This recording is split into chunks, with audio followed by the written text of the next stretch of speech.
Perfect. Thank you so much, Renat, and thank you so much to you and to Angelique for inviting me for this session.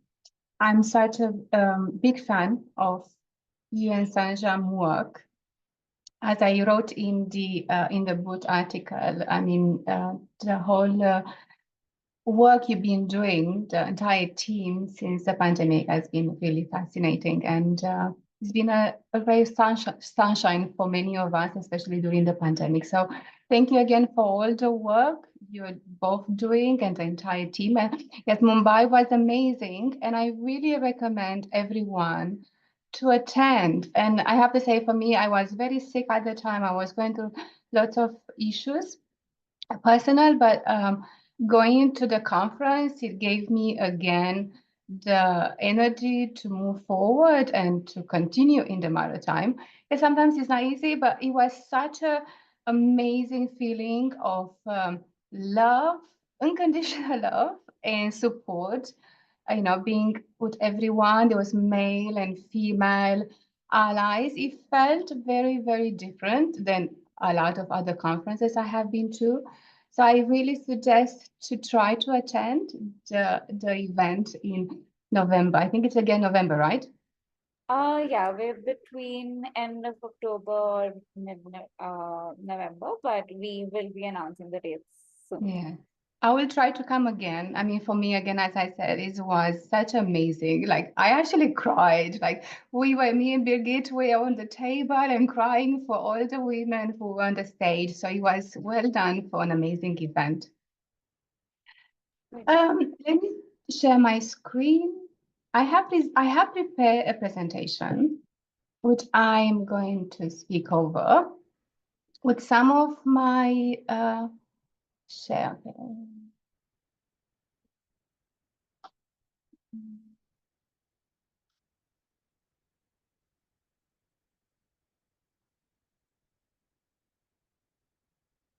Can you see my screen with the overview of session topics? Yes. Perfect.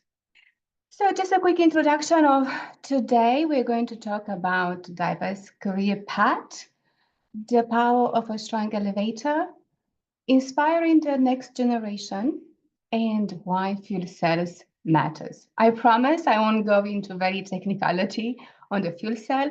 I thought it would be a really good idea when we leave this session to have an idea what a fuel cell is and what has been used before, like leaving the session with something new.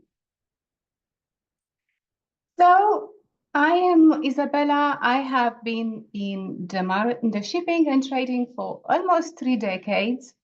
And I have been really passionate about decarbonization since 2017 when I left the corporate world. And it has been a journey like never before, ups and downs. But I have to tell you, I don't regret. I left the corporate world when I was turning 40. So it was quite a change personally and professionally. I wanted to touch on this presentation also about the skills required for the more mature individuals, like people like me who later in their life, they want to change careers. But we had a short amount of time and I wanted to speak more about how to attract young talent into maritime. So perhaps we have another session at other time discussing how skills we need for more mature professionals to move into other roles for the decarbonizations. Why this conversation matters is because we're at the crossroads of innovation and inclusivity, and there is a call of action to shape the future together. And why is this topic very close to my heart? And I like to share a little bit of my background in the sense of as a child, I was a very sick child. I was in the hospital most of my first 9 years, which meant I couldn't really go to school or I missed a lot of school. I remember I used to wake up all the time in the hospitals and I was missing weeks of school. I was born during the earthquake in Romania. I was under 7 months, so I was what is called a miracle baby. And I had lots of sensibility, lots of health issues. So I actually found very difficult with the school, but luckily I have two brothers older than me and my mom who really took uh, care of me. They became like my private tutors every day, and they helped me to manage school. Um, for example, in the math, during the math, I remember I came to school one day, they were doing the math tables. I couldn't, it took me weeks, but they were doing every day, every single day. And the same happened in many years, even in my teenagers years, when I started studying chemistry, mathematics, physics. I had lots of support from them. And this is what my why, because lots of children around the world, they don't have the family support that I had. And I actually believe that the children, they have the capacity, they can be anything they want to be. So I'm doing a lot of work as for the last years. So for example, I'm a maritime and STEM ambassador. So I go to schools in the UK. I live in the UK. And I go to schools, I talk about the maritime. I try to inspire them about the industry, but also to inspire the children to find the roles or the passion they have. I'm also a governor in a school of a special education in school, and I'm the chair of the governors. I'm the vice chair of an education committee, which I've been working for the last year of implementing new policy for the new government in the UK regarding school education related to, for example, RSC, which is the sexual education and financial literacy. With my startup, I'm also part of a maritime research and innovation group. We're trying to look at the skills, and my goal is to create a task force so we can go to schools and we can talk to young children from primary to secondary school and to inspire and to help them the same way that I was helped to help the children to join this industry. Whatever they want to pursue an academic uh, school or to leave school earlier and to have a professional career. So part of this work I've been doing the last year, I've been doing lots of research. So actually, I made a point there. I did a research into German apprenticeship model, which is amazing, and it's actually really good for the maritime industry because when you're 16, for example, in Germany, you can go. You actually part-time studying and part-time working in a company. I know many of my clients, people I work in Germany, that they have apprentices. They work for 2 years, and many young students, after the apprentice is over, they get hired. So they study and they learn, and they experience different roles within the industry and within that company department, and they can choose what they can go to. So this is kind of future I imagine in the future in the shipping around the world.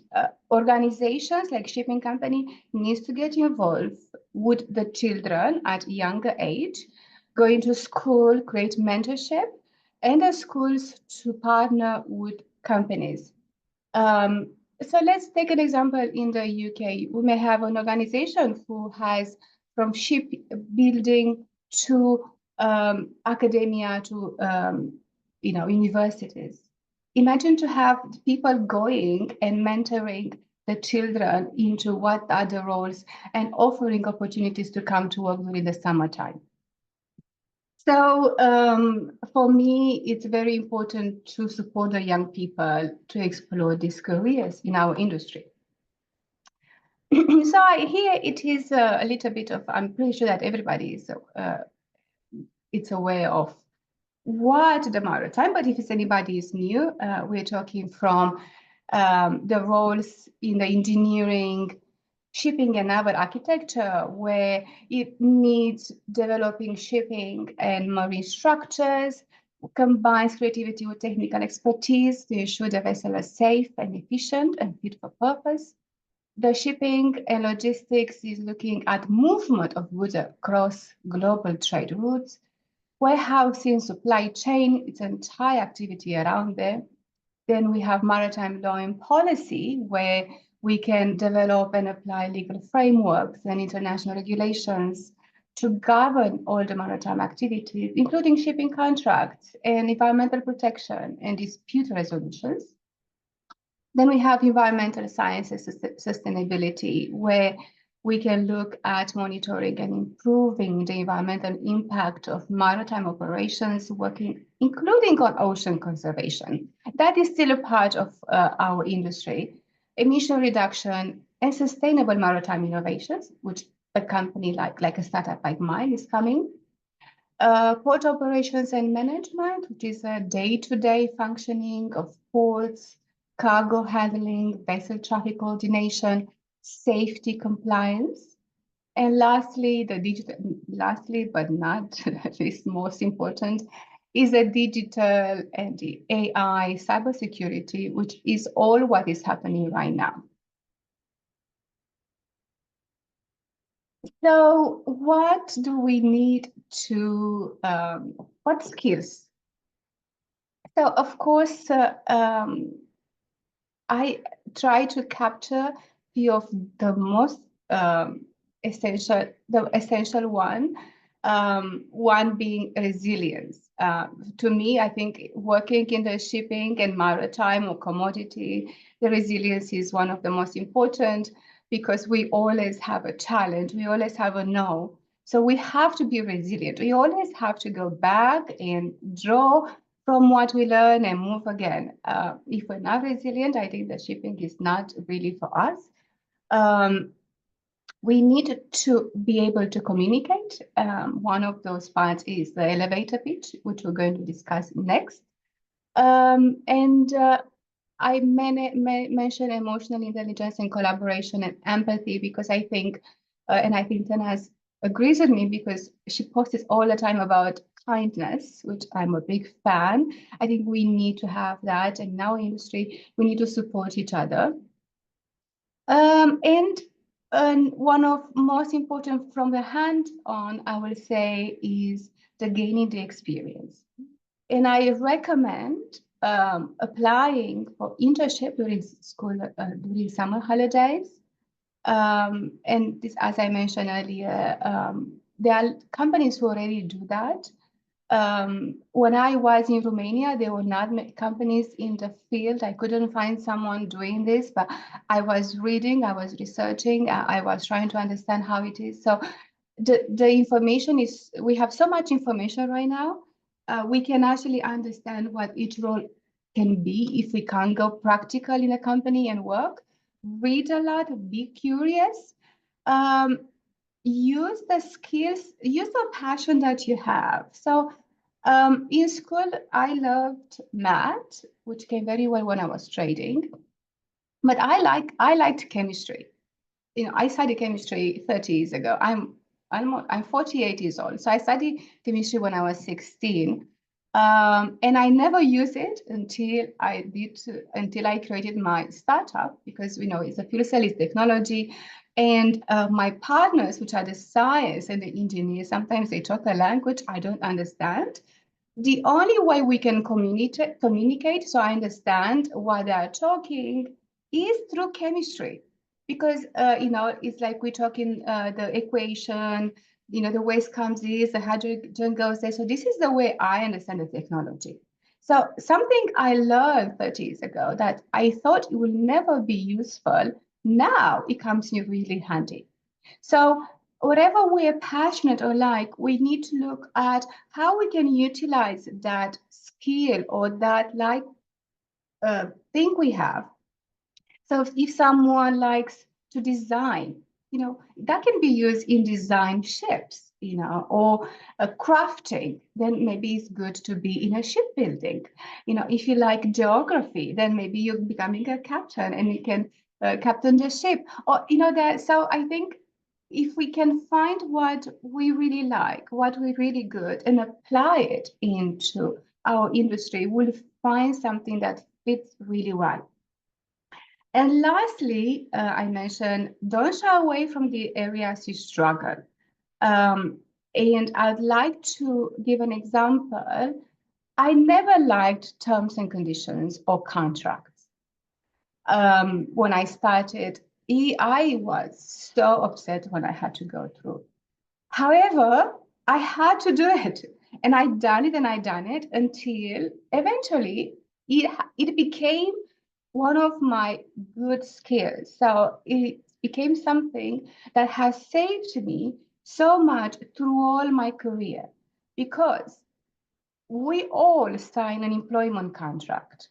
We all sign any kind of contract. We need to read it, even we don't like it. If there is a clause that we don't understand, ask the person who sent you the contract, what do you mean by this clause? Let's change it to something that I can understand and I can put it in a different word. Or seek the help of a specialist in the law, but never, ever sign a contract you haven't read or you haven't understood. You know, in the trading world, we have very strict clauses on competition, on garden leave, if you pay or not to pay. If you sign something that will affect your work, you're being paid or not paid or not being able to work for a lot of time. The same, let's say you decide to start a company or a startup or something, offer some services, you need to have your legalities in order. That is a must. So please, in anything you do, the contract and the terms and conditions is the most important thing. So if I want to leave you with something for today, terms and conditions contract, before you sign, please check. Do not be afraid to ask questions. If somebody will ever pressure you to sign a contract, do not do it. Always take your time. You have the right to take your time and read it to be confident that what you sign is correct.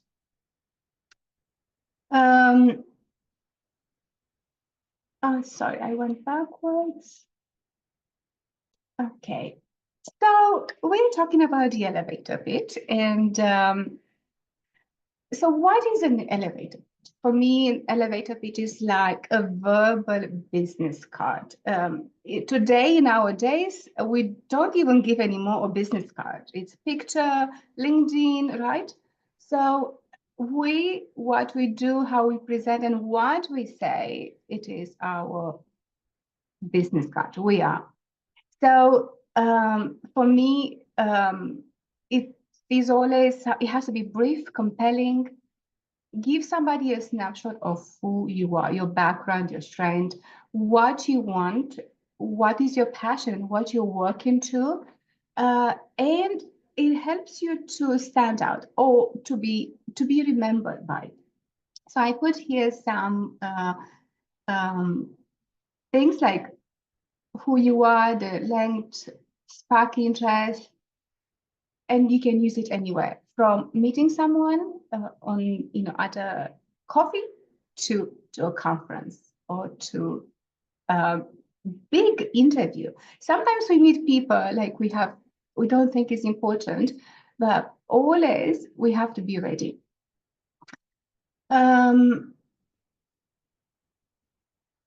So this is how we start. We have a few tips, always with the name, background, what we do, and we always have mentioned what is the impact we want to create.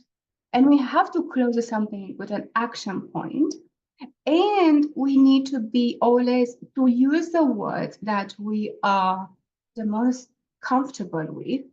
Like English is not my first language, so I had to practice words. Like I couldn't pronounce sustainability before. I had to pronounce it so many times.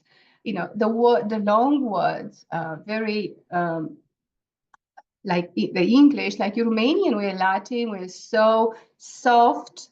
I had to change the way I speak. So yeah, something we have to use a word that it comes easy to us because most of us in our industry, we are not native English speakers, right? But we have to be able to communicate clearly. And also this speech has to be adaptable to different audience because so create something that it's easy and you can adapt it. We're going to have some seafarers at the end, which are going to practice. And during the network, I really suggest during the network event, maybe if you all feel comfortable, please use this elevator pitch. I mean, try to introduce yourself like you'll be in an elevator pitch. Try it. So I'm going to give an example how I'll do it myself. I hope I'm doing well. So I will say, hi, I'm Isabella Tatu, founder of Clean Moving Shipping.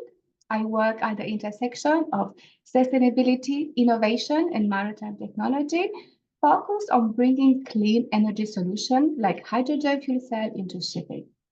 I'm also deeply passionate about empowering the next generation, especially young women, to explore careers in maritime and STEM. My goal is to create not just cleaner ocean, but more inclusive leadership across the industry. I'd love to connect and explore how we can collaborate to shape a more sustainable and equitable maritime industry. So I can't wait to hear the seafarers practicing and all of you together later. And now, as I said, I am passionate about bringing young girls into STEM. I was invited a few years back to give a speech at the International Day of Women in Science in an academic environment.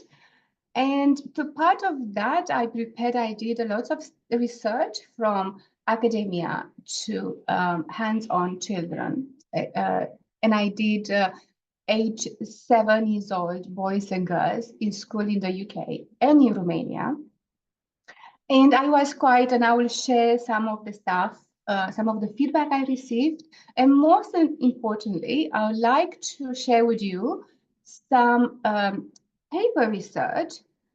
This one that I mentioned here, the gender equality paradox in science, technology, engineering, and mathematics by Gisbert Sweat and David Geary. They actually done a report which they took all the schools around the world. So not only Europe, or everything around the world. And they took all the statistics and they created this white paper. And even the girls often performs as well or better in science than the boys in primary school. Unfortunately, after in the secondary school, they choose a different subject to follow. Why is that? It's because of the societal problems we have. The boys, they do this, the girls, they do that.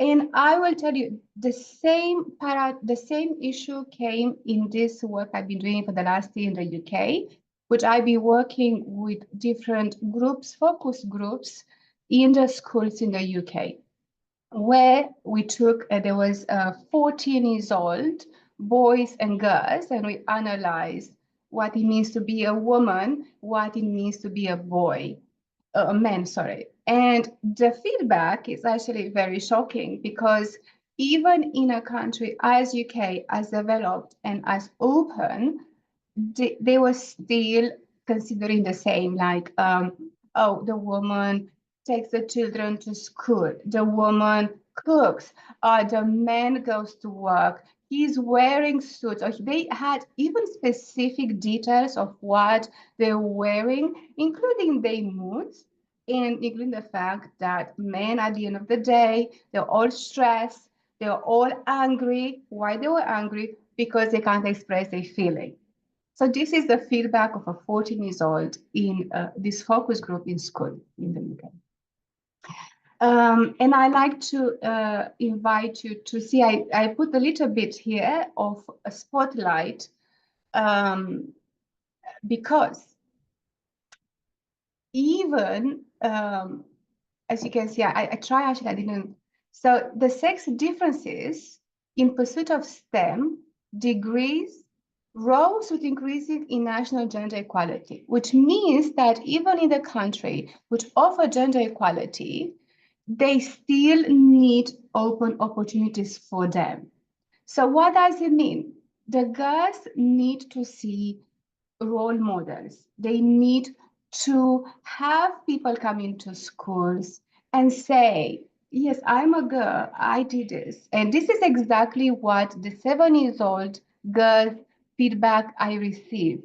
They wanted to have people come into school. They wanted to be able to go to the lab and to do chemistry and to play in the laboratory. And this is, I present you somebody that influenced me when I was a child, which is the Scully effect, which I mentioned during the conference in November as well. I watch X-Files. I'm sure that many of you my age will know this series. And I've been reading that the Scully effect, after the name of the agent, uh, most of the women in STEM, in our current environment, they had her as an inspiration to pursue career in STEM. So I said, when girls see it, they believe they can be it. And we need more Scullys in the maritime. We have a few more minutes, then I'm going to go quickly through the fuel cell. Before that, what can we do? So for the young professional, I would say explore different career, have skills being developed by yourself and with the help of a mentor, and be visible. And for industry, for schools, I will say to invest in youth programs, partner industry, and celebrate role models. This is what we need. And now I'll go quickly to the fuel cell. So fuel cell is not something new. The fuel cell has been around since 1800. It has been used for the NASA Apollo moon mission. As you can see, this is how it looked then on the left picture. And we are using the alkaline fuel cell. There are many types of cells of fuel cell. Ours is alkaline. Why alkaline? Because you can put it anywhere and it's scalable, and it's more suitable for the maritime.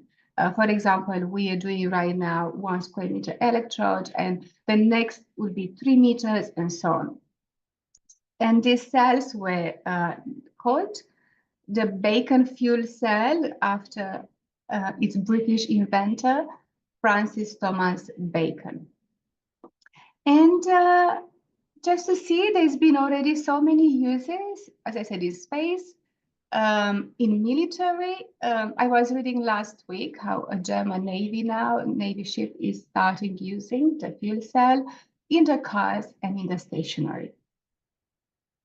This is kind of, so to give you an idea how the fuel cell is like a battery, but it doesn't need to be recharged or doesn't run out of the fuel.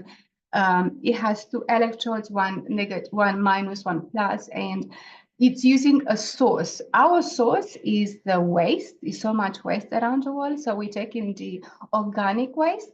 And we go through a process of anaerobic digestive, we palletize it, we gasify it, reform it, so we extract the hydrogen and we feed it to the fuel cell. We have also the theory to how to take the plastic to transform it to take the hydrogen without the toxic gases, which happens during the gasification process. However, we haven't managed to do a lab trial. It takes so much money, and we haven't had the funds to do that. We're focusing purely right now on organic waste. And then to give you an example, I see a future where a ship comes, has the waste that produces, and discharge it into a barge, and then on a ship, on shore, it can be anywhere. So the product can be, the application can be done on port, on ship, and I like to dream. I like to see the ships in the future going on our oceans, picking up all the waste and all the plastic and creating no emission because our fuel cell is no emissions, is scalable and integrates with the waste to energy. So it's a circular. So we're at a time of innovation right now. There is a big opportunity, but we have to be responsible because everybody has their role to play. And if we see it, you can do it. So I want to see more girls coming into engineering to be supported from shipbuilding to engineering to any roles we want into the maritime. This is it. So thank you so much for having me. It was a pleasure. Thank you so much. I think this was a lovely session. What I am going to do is, if you could stop sharing your screen. What we'll do right now is we actually had a little surprise planned for everyone. We, as you know, at Maritime CEO, we are doing a special, we're doing a course basically with certain organizations, and we are helping them, we're basically helping organizations empower their employees, the people in their team. We've partnered with us, like C-SPAN has partnered with us to empower their employees. In the first batch, we have 6 seafarers who have gone through a 3-week leadership program. Out of that, one of them is here. So I am going to ask Lisa if you're here. I am sending you the request to unmute. And okay. Hi, so I'm just going to add you to Spotlight as well. And because, and so Lisa has basically already practiced elevator pitch in the program. But what I'm going to do is I'm going to let her introduce herself. And in true mentorship spirit, Isabella can give feedback. Yeah, so hello everyone. My name is Elizaveta Serpina. I'm from Ukraine and I'm currently in position of third officer on container ship. And I'm actually new in this community and I get to know about CCO community from my company. And already attend several meetings with other girls. I was really inspired by their stories, but by stories of our speakers, and I'm really involved in all this communication. And I search for attending more and more like this meeting to hear from other women about how is situation in this industry, how it will be resolved, what is opportunity ashore, and to hear more voices. So to get to know it's closer to me.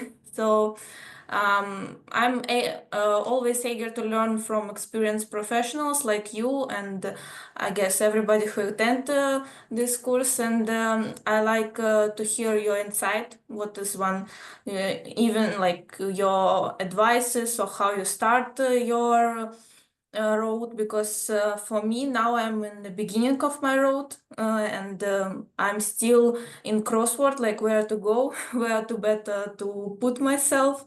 So it's very interesting for me to get to know other seafarers and other in this maritime industry.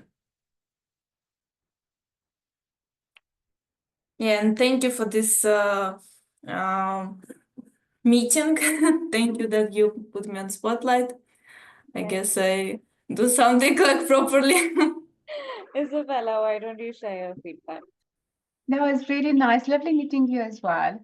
That was really nice. You communicated very well. And first of all, congratulations on your position and welcome to this community. There are so many amazing women here who actually are on the sea.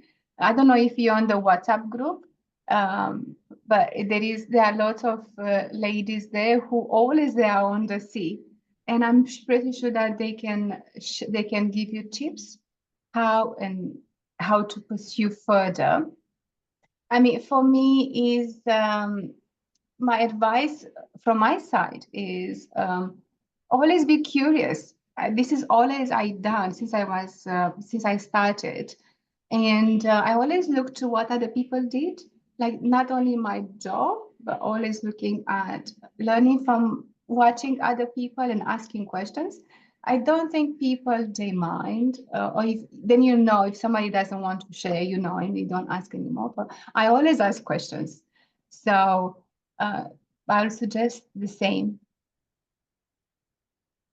Yeah. Thank you for your advice. It was really nice to hear something new from me, and your presentation was because last of our project was to make presentation, and your presentation is actually one of the example like how to properly and nicely to put all information, like such a big topic, but you put it on like so properly, like step by step, so you can get it. Even person, I guess, who is not in this maritime or just only started, maybe they will get involved in this. Yeah, with the presentations, I have done a lot, and I think in the beginning I wasn't very good. I learned. So my suggestion is always on the screen itself, don't put everything. I like to prepare a lot, so I have the points, the main points, and then I have a lot to talk around it. And okay, I always prepare what I say, but I leave a lot to what comes on the moment. If you do a physical presentation, I always in the audience, I always find someone who looks friendly. Because you don't want to freeze, right?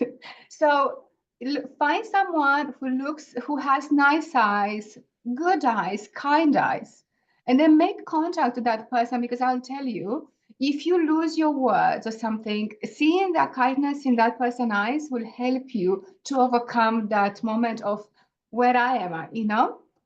This is what I do on the physical presentations.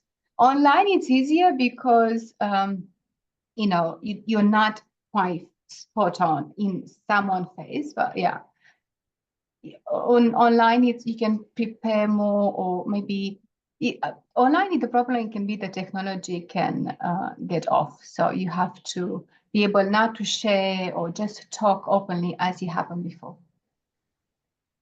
Right. Yeah, thank you. Thank you so much. I am going to thank you so much for also giving Lisa the opportunity for this. This is something that they've been learning on how to do, and it's great that she gets to actually implement that.